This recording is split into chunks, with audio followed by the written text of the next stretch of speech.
নিজের খাস তালুকে বিক্ষোভের সম্মুখীন হতে হলো কংগ্রেস সাংসদ অধীর রঞ্জন চৌধুরীকে।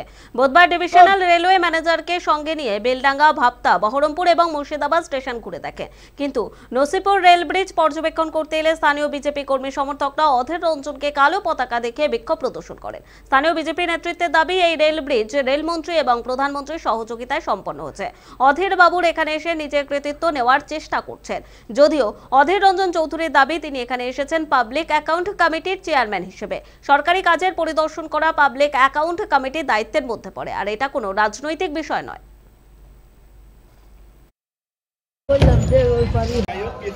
ইস্টার্ন রেলওয়ে জোনে কোথায় কোথায় রেলের কাজের কমি আছে, কম আছে, কোথায় কোথায় কি ব্যবস্থা করতে হবে, কাজে এটা অফিসিয়াল ট্যুর, এটা কোনো পার্টির ট্যুর নয়। আমি পাবলিক অ্যাকাউন্টস কমিটির চেয়ারম্যান, যে পাবলিক অ্যাকাউন্টস কমিটিতে বিজেপির এমপি আছে, কংগ্রেসের এমপি আছে, ডিএমকের এমপি আছে, তাই কমিটির আমি চেয়ারম্যান।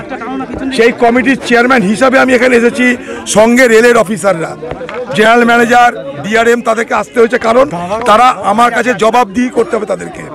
আমি এটা চেয়ারম্যান হিসাবে এসেছি পাবলিক অ্যাকাউন্টস কমিটির, আমি পার্টির নেতা হিসাবে আসিনি, কারণ এগুলো দেখভাল আমাকে করতে হয়, তাই আমি এসেছি।